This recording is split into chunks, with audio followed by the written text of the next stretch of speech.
Greve do metrô. Justiça decide que movimento não é abusivo, mas determina que trabalhadores devem voltar ao batente amanhã. Alívio para o GDF. Ibanez sanciona lei que proíbe pagamento de licença-prêmio em dinheiro. A economia pode beirar os 200 milhões de reais por ano. Futurice.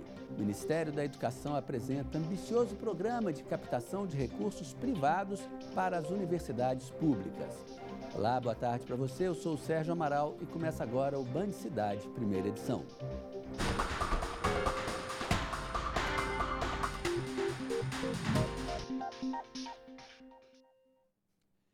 Só no Brasil mesmo. Os funcionários do metrô decidem em assembleia hoje à noite se cumprem ou não a decisão da Justiça do Trabalho que mandou a categoria voltar ao batente. Ou seja, a assembleia é para decidir se a decisão da Justiça vale ou não vale. Já são 77 dias parados. Mesmo mandando todo mundo voltar ao trabalho, a Justiça entende que o movimento não é abusivo. A maior greve da história dos metroviários do Distrito Federal tem data e hora para acabar. O Tribunal Regional do Trabalho determinou que a categoria retome as atividades a partir do primeiro minuto da próxima quinta-feira. A decisão será levada à Assembleia dos Metroviários. A gente vai levar essa questão para a categoria, porque uma vez eles entendendo que estão endossando as reivindicações da categoria, que são legítimas, mas que vão ser discutidas e resolvidas no segundo momento, então eles entendem que a categoria deva sim voltar a trabalhar. Os desembargadores decidiram que a greve, que durou mais de 2 meses, não foi abusiva. O julgamento, que durou cerca de 2 horas, decidiu ainda que os dias de paralisação não devem ser descontados dos metroviários. Nessa segunda-feira, o GDF chegou a apresentar uma proposta de aumento no auxílio alimentação, ressarcimento do plano de saúde e a incorporação da carga horária de 6 horas ao contrato de trabalho dos pilotos. Mas a categoria rejeitou a proposta em assembleia nesses mais de 2 meses de greve. O metrô teria tido um prejuízo de cerca de 9 milhões de reais. De acordo com a companhia, 1.700.000 passageiros deixaram de usar o transporte. O metrô tem funcionado de forma reduzida, com 18 dos 24 trens circulando em horário de pico. O sindicato que representa a categoria reivindica o cumprimento das sentenças judiciais que determinam reajuste dos salários com o mesmo índice da inflação e pede também a manutenção do acordo coletivo firmado em 2017. A direção do metrô considerou positiva a decisão do Tribunal Regional do Trabalho. Afirmou ainda que o pagamento dos dias não trabalhados pelos grevistas, apesar de autorizado, só vai ser feito depois da conclusão do julgamento.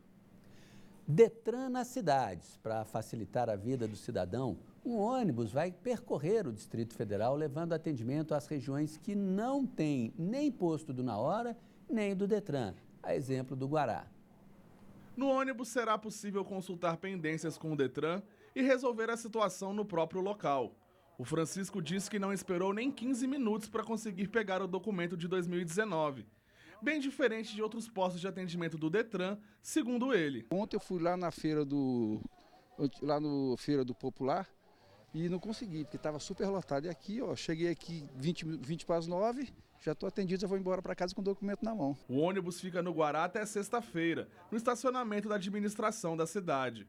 O atendimento é das 9 da manhã às 5 da tarde. Quem mora na região comemora a iniciativa. É uma oportunidade que nós não precisamos nem sair de casa. Só comparecer do lado de casa, moro aqui na 15, tão pertinho. Então é muito cômodo isso aí, muito bom. Mais facilidade, evita mais filas, tumulto lá na área do Detran. Eu acho que vem para agilizar, para facilitar, assim. Está ajudando bastante. Principalmente para a gente que mora no Guará. A intenção do Detran é reduzir as filas em todos os postos de atendimento. É que a partir de setembro começa a cobrança do licenciamento deste ano, período em que a movimentação nos postos do Detran tende a aumentar. Esse projeto vem justamente para facilitar isso, que o cidadão procure os postos do Detran, procure o próprio projeto Detran nas cidades para regularizar a sua situação com tempo, para não deixar para a última hora, e assim a gente consegue evitar filas, evitar às vezes que o sistema fique sobrecarregado e a pessoa possa, com pouco tempo, com a agilidade necessária, conseguir pegar seu CRLV e rodar tranquilamente quando se iniciar a fiscalização. Na próxima semana, o ônibus vai estar em Ceilândia. Depois, nas semanas seguintes, vai para Taguatinga, Samambaia, Riacho Fundo 2, Santa Maria, Núcleo Bandeirante, Estrutural, São Sebastião e Varjão. A ideia inicial é priorizar as cidades onde nós não temos posse do Detran, nem posse do Na Hora, fazendo com que a pessoa, nas proximidades da sua residência, possa resolver as suas pendências. Para quem ainda está devendo o IPVA do ano passado, é bom ficar ligado. O governo tem se movimentado para fiscalizar e cobrar quem ainda não fez o pagamento. 320 milhões de reais deixarão de ser arrecadados pelo DF devido às inadimplências de 2018. E para mais informações é só acessar o site do Detran, detran.df.gov.br. O Ministério da Educação lançou oficialmente hoje o programa Futurice, que pretende alterar a estrutura de financiamento e gestão das universidades e institutos federais. Ainda em fase preliminar, a proposta vai ser submetida à consulta pública a partir de hoje até o dia 31 de julho. Os detalhes chegando ao vivo aqui com a gente, com a Renata Dourado. Boa tarde, Renata. Vai ser mais ou menos parecido com aquele esquema lá das universidades americanas, em que empresas podem patrocinar, fazer doação? É algo por aí? Sim. A ideia é essa, Sérgio. Muito boa tarde para você, para todos que estão aí nos acompanhando. A grande pergunta é, será que o governo vai começar a cobrar mensalidade das universidades públicas federais? E a resposta é não. Isso não vai acontecer. O ministro da Educação foi bem enfático ao afirmar que isso não vai acontecer e também a ideia não é privatizar. A ideia é oferecer alternativas para que as universidades públicas federais, as instituições, possam angariar mais recursos e não depender tanto ou só dos recursos da União, dos recursos federais. Então, o ministro falou da criação de um fundo. A ideia, portanto, você ter aí algo em torno de 100 bilhões de reais nesse fundo. De acordo com a proposta, 50 bilhões de reais viriam sim de recursos da União, com a venda de imóveis, inclusive o ministro explicou isso, e o restante, portanto, poderia vir de doações de empresas, doações de ex-alunos e outras possibilidades também, parcerias públicos-privadas também, que essas universidades poderiam fazer com isso. E aí, entre as propostas também, na verdade, assim, são vários itens, né? É algo bastante complexo. Inclusive, os próprios reitores pediram um prazo maior até dessa consulta pública aí que você falou, que termina no final deste mês. Eles pediram um prazo maior para que a comunidade acadêmica possa participar, possa verificar todos os itens, todos os detalhes dessa proposta. Mas, entre os pontos, o seguinte, as universidades, elas poderiam usar organizações sociais para a gestão de contratos como vigilância, manutenção e limpeza. Hoje esses contratos são terceirizados, então elas poderiam utilizar dessas organizações sociais. Com relação aos contratos dos professores, que também é um ponto bastante importante, permaneceria como está. Seria por meio de concurso público, eles também teriam a estabilidade, não mexeria com relação a essa questão dos professores. A ideia é que essas mudanças ocorram por meio de um projeto de lei, mas o ministro também não descartou a possibilidade de uma medida provisória. Mas a gente lembra que tudo tem que passar, portanto, obviamente, pelo Congresso Nacional. E aí é a ideia que tem um amplo debate, né? Que as pessoas possam participar, mandar sugestões. E o governo pegaria todas essas sugestões, consolidaria nesse documento e enviaria para o Congresso Nacional. Cada universidade vai poder optar se vai querer aderir ou não a esse programa. A Universidade de Brasília já se manifestou, disse que vai se aprofundar nessa proposta, conhecer melhor cada detalhe, discutir com a comunidade acadêmica para decidir se vai ou não aderir. Ontem, essa proposta foi apresentada para os reitores, lá no MEC, Ministério da Educação. Inclusive, teve uma confusão, a gente tem aí umas imagens, alguns estudantes, talvez por não conhecer também a proposta, o projeto, fizeram aí essa manifestação, teve confusão, os policiais entraram no meio, usaram spray de pimenta, cacetetes, um estudante foi preso. Em nota, o MEC repudiou aí o que considerou como ato violento, disse que essa atual gestão do MEC está aberta ao diálogo, mas que não houve nenhum contato por conta desses organizadores para conversar, seja com o ministro ou, enfim, com os representantes do MEC, até mesmo para poder entender essa proposta. Mas é isso, a proposta... Desculpe, perdão. Quer dizer, então, que foi o seguinte, eu não vi, não conheço, mas não gostei, é mais ou menos isso. Sim, parece que sim, porque ele estava apresentando essa proposta, né, aos reitores, e aí já fizeram essa manifestação aí. Então é isso, agora é se aprofundar nessa proposta, porque como a gente disse, Sérgio, tem muitos detalhes. Tem muitas coisas ali que a comunidade acadêmica tem que compreender para ver se vai aderir ou não a essa proposta, esse projeto. Aí eu te pergunto, por exemplo, se a gente fizer como nos Estados Unidos, né? Eu, como ex-aluno de determinada escola, eu quero fazer doação, uma empresa quer fazer doação para aquela universidade da cidade dela. Se for simplesmente uma doação, ótimo, maravilhoso. Agora, se a empresa, em troca disso, quiser abatimento no imposto, começa a complicar. Né? Pois é isso mesmo. Por isso que são vários detalhes e tem que se aprofundar realmente nesse projeto, nessa proposta. Sérgio. Tá bom, obrigado, Renata. De nada. O presidente do Supremo Tribunal Federal, ministro Dias Toffoli, suspendeu os processos que se baseiam em dados sigilosos do COAF sem autorização judicial. Dias Toffoli tomou a decisão a pedido da defesa do senador e ex-deputado estadual pelo Rio de Janeiro, Flávio Bolsonaro.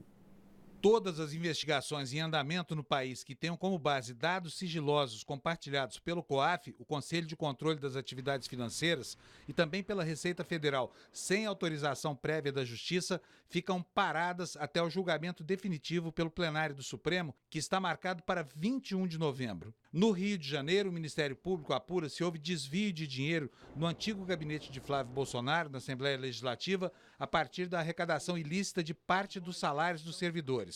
A investigação foi aberta no ano passado, depois que um relatório do COAF apontou movimentações bancárias de mais de R$1.200.000 entre 2016 e 2017 nas contas do ex-assessor e motorista de Flávio, Fabrício Queiroz. O valor é incompatível com os rendimentos dele. A defesa de Flávio argumentou que o repasse de dados do COAF para o Ministério Público do Rio não foi autorizado pela Justiça. O presidente do Supremo aceitou e estendeu a suspensão dos processos a todos os casos semelhantes no país. O procurador Eduardo El Hagi, que é o coordenador da Força Tarefa da Lava Jato no Rio de Janeiro, afirmou que essa decisão atingirá praticamente todas as apurações de lavagem de dinheiro no país envolvendo crimes de corrupção e de terrorismo. A seguir, dengue segue assustando. As notificações já passam de 35 mil só este ano. Band Cidade volta daqui a pouco. O governador Ibanez Rocha sancionou hoje a lei que acaba com o pagamento em dinheiro da licença-prêmio de servidores do Distrito Federal. O funcionário público continua tendo direito aos 3 meses de folga depois de 5 anos de trabalho, mas não pode mais substituir o tempo fora por pecúnia, que é dinheiro vivo. Muita gente abria mão do afastamento para engordar mais a aposentadoria. Os períodos de licença não são cumulativos e só poderão ser convertidos em dinheiro no caso de morte ou aposentadoria compulsória ou por invalidez. O GDF espera economizar R$190 milhões por ano com essa nova medida. E o presidente Jair Bolsonaro está em Santa Fé, na Argentina, para participar da reunião da cúpula do Mercosul, que reúne Brasil, Argentina, Paraguai e Uruguai. O Brasil assume a presidência do bloco, que é rotativa, nos próximos 6 meses. Os detalhes chegando ao vivo com Renata Dourado. Renata. Então, Sérgio, é a primeira vez que o presidente Bolsonaro participa da reunião do bloco do Mercosul e já assume a presidência, como você falou, que é rotativa, então ele vai ficar presidente do bloco do Mercosul até o final deste ano. Uma viagem muito rápida, ele saiu daqui de Brasília às 8 horas da manhã, vai retornar, a expectativa é essa, às 18h30, às 6h30 da noite, mas a gente sabe que esses encontros são sempre muito importantes, né, no sentido de comércio, de conversa mesmo, seja bilaterais ou até mesmo do bloco. Há uma expectativa de que seja assinado o fim do roaming internacional. O que é isso? Quando você sai, por exemplo, o brasileiro que hoje vai para a Argentina ou para o Paraguai ou Uruguai, e ele usa o celular, ele faz ou uma ligação ou usa ali o pacote de dados, ele tem que pagar essa taxa, que às vezes é uma taxa até alta. Então a ideia é que ocorra o fim desse roaming, dessa taxa, portanto. Deve Agora, ser... Renata, pois novo, não. deixa eu te interromper de Claro, novo. Isso aí é bom não só para o turista, como você falou, mas principalmente para as empresas, né? Que com o crescimento do comércio dentro do Mercosul, representantes de uma empresa que vai daqui para esses outros países, para falar aqui com a base, isso vai facilitar, vai diminuir o custo das empresas, né? É verdade, é verdade. E olha que eles costumam cobrar uma taxa bastante alta. Mas é aquela coisa, né, Sérgio? A ideia é exatamente essa, você unificar. E quanto melhor, quanto mais você melhorar, seja essa ligação, ou seja, os comércios como um todo, é melhor para todos, como você bem disse. Claro. Mas só que isso ainda tem que passar pelo Congresso Nacional, mas deve ser anunciado hoje, uma coisa bastante importante, mas ainda tem que passar pelo Congresso Nacional, ou seja, não vai ser algo de imediato. E certamente também eles vão conversar sobre esse acordo comercial entre os blocos, o Mercosul e a União Europeia. Recentemente foi anunciado, é um acordo que já dura, aí essas negociações já duram cerca de 20 anos, 2 décadas, mas recentemente os países disseram que sentaram, conseguiram entrar num acordo aí, mas é um texto que ainda vai passar por uma análise jurídica, uma análise técnica, tem que passar também pelos parlamentos de todos os países, então não é algo que vai acontecer a curto prazo, deve demorar aí algo em torno de 2 anos, mas como a gente está dizendo, é sempre importante esse encontro, ou esses encontros são sempre importantes para você conversar, para você negociar, né, e fazer com que seja de fato um bloco, né, como você falou aí, que essa distância seja cada vez mais reduzida, Sérgio.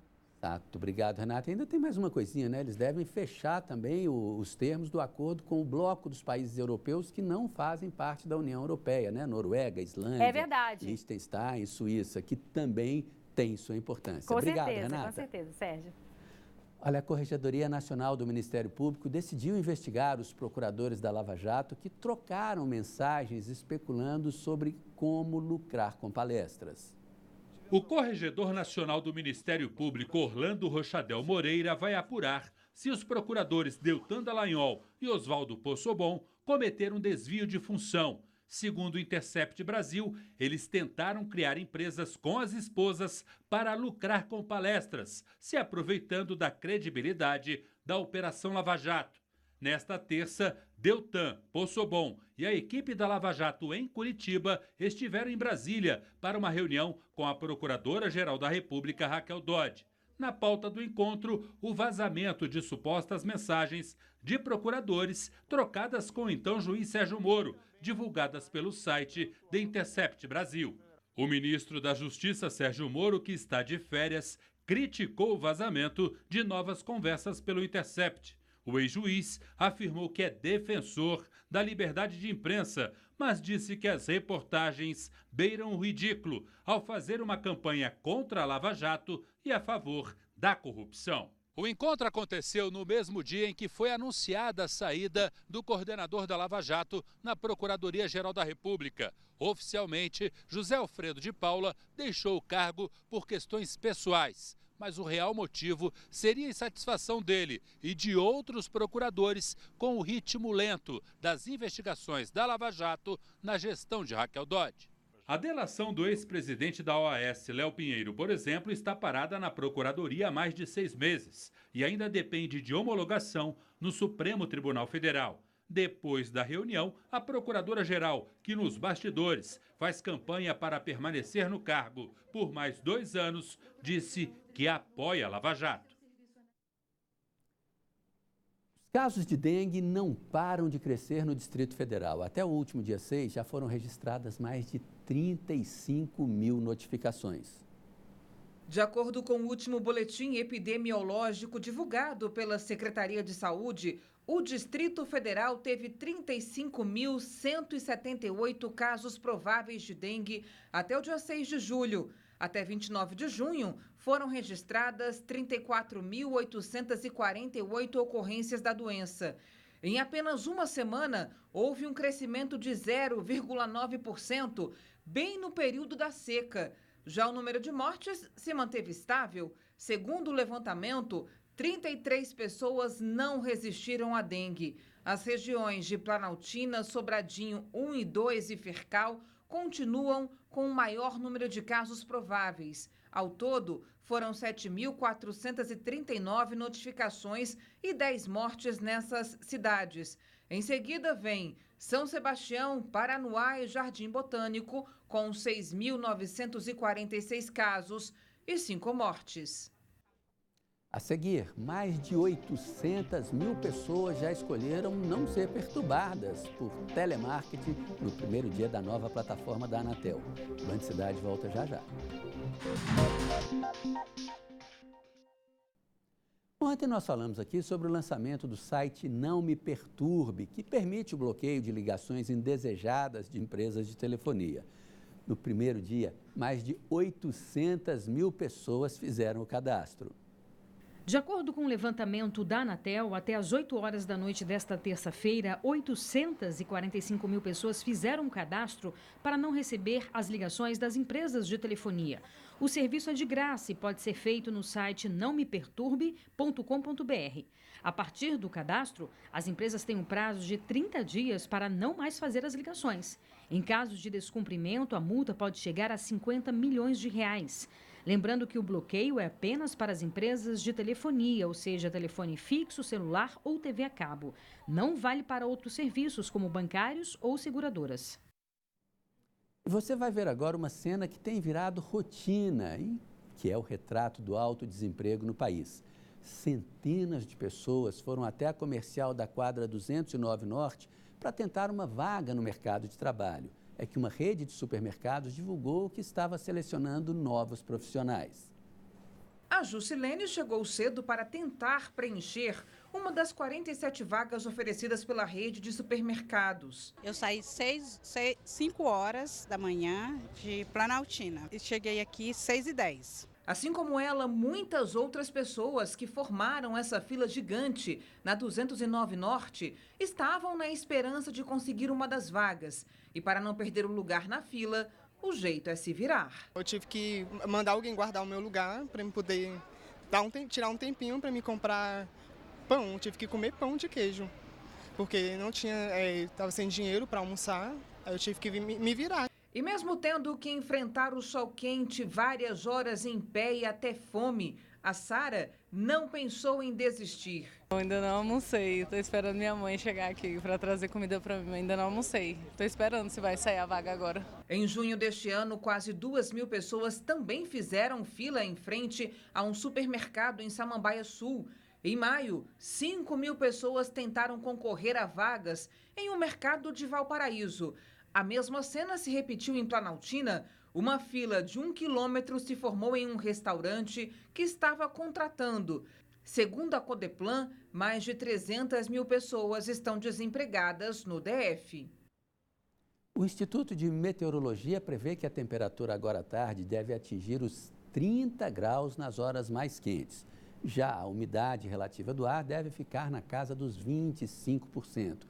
Convite perfeito para um bom banho, seja em cachoeiras, piscinas, córrego ou até mesmo no Lago Paranoá.